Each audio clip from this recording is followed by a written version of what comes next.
Telugu big boss కోసం fans ఎదురు చూస్తున్నారు. త్వరలోనే 9వ సీజన్ స్టార్ట్ కానుంది. ఇప్పటికే నిర్వాహకులు సీజన్ 9 పనులు స్టార్ట్ చేసినట్టు సమాచారం. కంటెస్టెంట్స్ ఎంపిక ప్రక్రియ కూడా మొదలు పెట్టారట. ఈసారి పాపులారిటీ ఉన్న వాళ్ళను తీసుకువచ్చే ప్రయత్నం చేస్తున్నారు.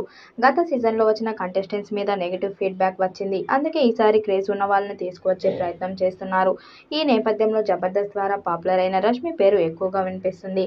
ఈమె ప్రముఖ తెలుగు యాంకర్. జబర్దస్త్ ద్వారా క్రేజ్ తెచ్చుకున్న ఇప్పుడు అనేక షోలు చేస్తుంది. సినిమాలో కూడా నటించారు. ప్రస్తుతం బిగ్ బాస్ సీజన్ 9లోకి అడుగు పెట్టబోతున్నారని వార్తలు వస్తున్నాయి. తన అందం, మాటలతో ప్రేక్షకులను కట్టిపడేశారు. ఆమె మాటలు ఎంతగానో ఆకట్టుకుంటాయి.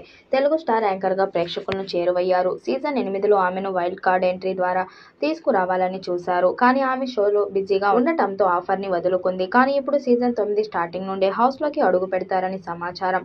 ఆమె వస్తే అందంతో పాటు ఆటలతో కూడా ఆకట్టుకోగలదు. మరి ఆమె సీజన్ 9లోకి ఎంట్రీ ఇస్తుందా లేదా అన్నది చూడాలి. సీజన్ 1 ఎన్టీఆర్ హోస్ట్గా చేయగా, సీజన్ 2 హీరో నాని హోస్ట్గా చేయగా, 3వ సీజన్ నుంచి ఇప్పటి వరకు కింగ్ నాగార్జున హోస్ట్గా చేస్తున్న విషయం మనకి తెలిసిందే. సీజన్ 9కి కూడా నాగార్జున హోస్ట్గా వస్తాడని తెలుస్తుంది. బిగ్ బాస్ అంటే నాగార్జున అన్నంతగా ఆయన ముద్ర వేశారు. స్టైలిష్గా ఎపిసోడ్ నడుపుకుంటూ అలవోకగా చేస్తారు నాగ్.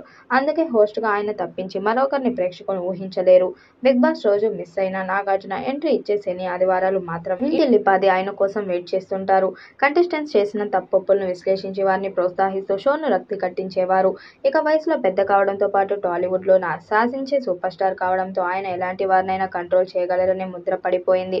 మరి సీజన్ 9ని ఎలాంటి హిట్ చేస్తారో చూడాలి. ఈ వీడియోపై మీ అభిప్రాయాన్ని కామెంట్ బాక్స్ లో తెలియజేయండి. వీడియో నచ్చినట్టయితే లైక్ చేయండి, షేర్ చేయండి, కామెంట్ చేయండి. మరిన్ని అప్డేట్ కోసం మన ఛానల్ సబ్స్క్రైబ్ చేసుకోండి.